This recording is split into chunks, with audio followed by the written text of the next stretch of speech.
want to talk a little bit about the book David Copperfield, which I remember reading very fondly when I was in high school. It's by Charles Dickens, and for those of you who read it, not the main character, but an important character is Uriah Heep, who said more than once in the book, "I am the humblest person going." But as readers, we know that he is anything but humble.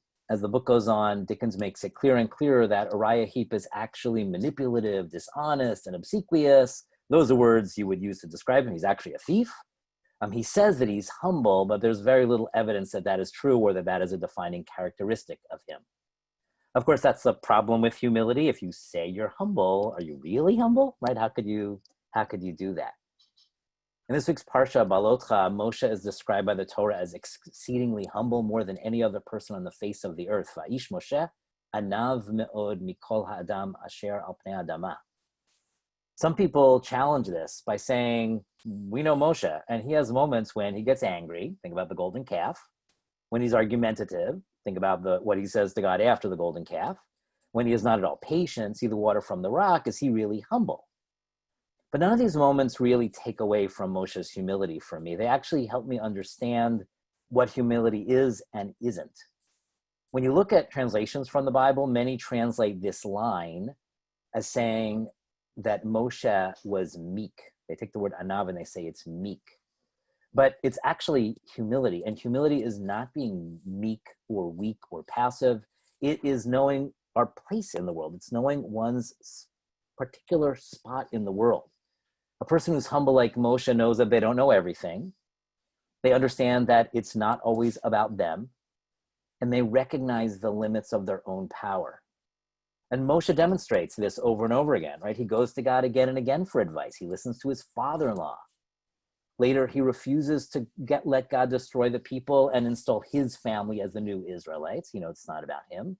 And he knows as a leader that there are limits to his power. He understands that gossip and anxiety have the power to incite rebellion. And more than once, he acknowledges this and ultimately points us to the ultimate source of our own humility, which is God's ultimate power.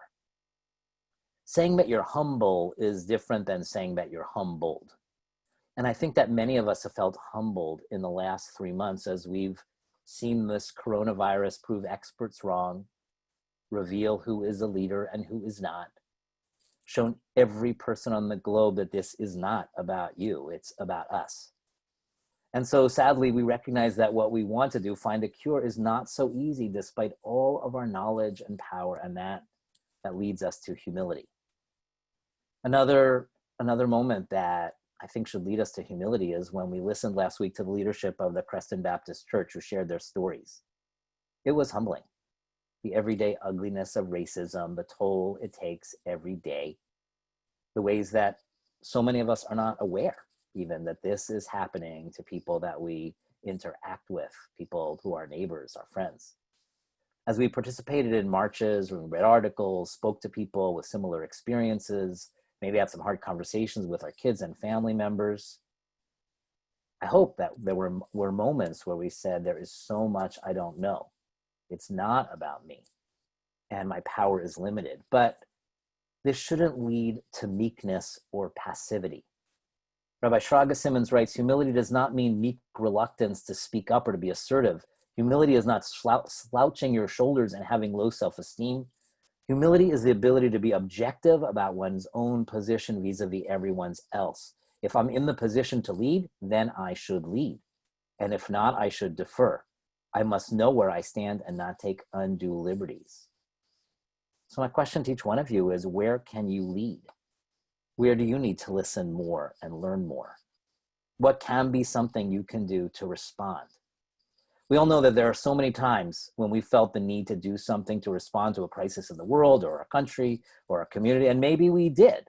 But then a week goes by, 2 weeks go by, and new issues come up, and we forget how we felt when we said, it just shouldn't be. People should not feel like this. People should not be treated like this. We meant it when we said it.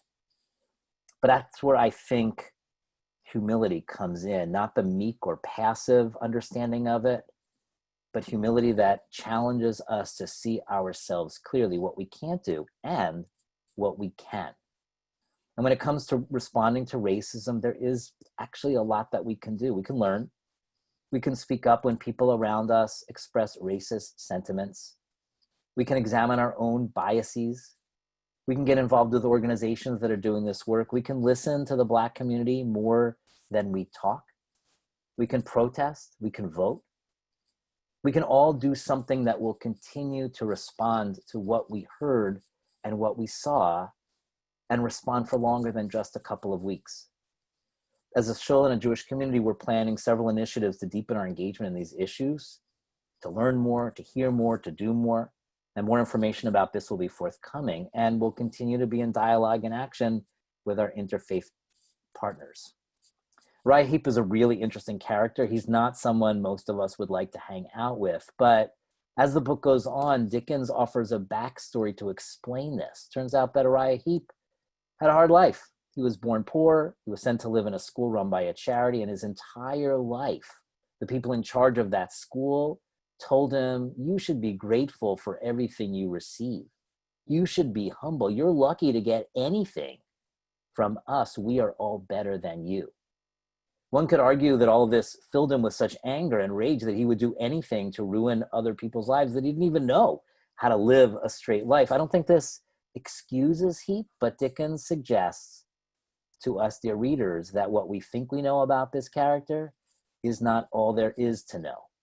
That we perhaps should, in fact, be the humblest people going, because we just don't know everything. In the 15th century in Germany, the Orchot Tzadikim offered a definition of humility that inspires me and could be a guide for us. All of the good things that I do are but a drop in the ocean in comparison with what I ought to do. All of the good things I do are but a drop in the ocean in comparison with what I ought to do. But that should not keep us from humbly doing what we can.